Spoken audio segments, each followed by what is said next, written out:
নমস্কাৰ বন্ধু বান্ধৱীসকল, আপোনালোক নিশ্চয় ভালে কুশলে আছে। বহুদিনৰ মূৰত পুনৰ আপোনালোকৰ মাজলৈ লৈ আহিছোঁ এটি গুৰুত্বপূৰ্ণ বাতৰি।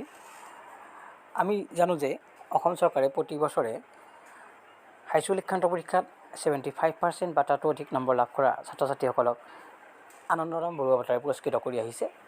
অন্য বেলিৰ দৰে এইবাৰো অৰ্থাৎ 2023 চনৰ যিসকল পৰীক্ষাৰ্থীয়ে হাইস্কুল শিক্ষান্ত পৰীক্ষাত 75% বা তাতকৈ অধিক নম্বৰ লাভ কৰি শিক্ষাৰ্থী উত্তীৰ্ণ হ'বলৈ সক্ষম হৈছে, তেওঁলোকক অসম চৰকাৰে আনন্দৰাম বৰুৱা বঁটা প্ৰদান কৰিব।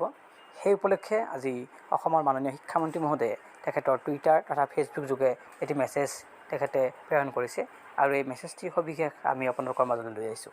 আহক তেতিয়াহ'লে আমি আমাৰ মেছেজটোতনো কি আছে সেই বিষয়ে পঢ়ি আমি বুজিবলৈ চেষ্টা কৰোঁ। যে হাইস্কুল শিক্ষান্ত পৰীক্ষাত 75% বা তাতো অধিক নম্বৰ লাভ কৰা শিক্ষাৰ্থীসকলক অসম চৰকাৰে আনন্দৰাম বৰুৱা বঁটা 2023 প্ৰদান কৰিব। কিছুসংখ্যক শিক্ষাৰ্থীয়ে এতিয়াও পৰ্টেলত তেওঁলোকৰ নাম পঞ্জীয়ন কৰা নাই। তেওঁলোকক SMB ফৰ্ম ইন সেৱা SSLC এই ৱেবছাইটত গৈ নিজৰ নাম পঞ্জীয়ন কৰিবলৈ আহ্বান জনাইছোঁ। এইবুলি অসমৰ শিক্ষামন্ত্ৰীগৰাকীয়ে আজি মেছেজ প্ৰেৰণ কৰিছে।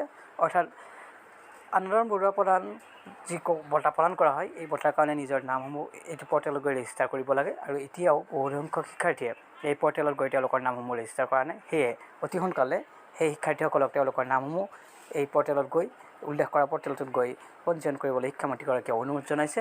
তেতিয়াহে তেওঁলোকে আনন্দৰাম বৰুৱা বঁটা পাবলৈ সক্ষম হ'ব। যি কি নহওক, যিসকল শিক্ষাৰ্থী এতিয়াও ৰৈ গৈছে, আমি তেওঁলোককো অনুৰোধ জনাইছোঁ যে অতি শীঘ্ৰে তেওঁলোকে যাতে উক্ত পৰ্টেলত গৈ তেওঁলোকৰ নামসমূহ ৰেজিষ্টাৰ কৰে। ভিডিঅ'টি চোৱাৰ কাৰণে ধন্যবাদ। এনেকুৱা বিভিন্ন ধৰণৰ বাতৰি তথা তথ্য খবৰৰ কাৰণে অনুগ্ৰহ কৰি আমাৰ এই চেনেলটো লাইক, শ্বেয়াৰ আৰু ছাবস্ক্ৰাইব কৰিবলৈ নাপাহৰিব। ধন্যবাদ।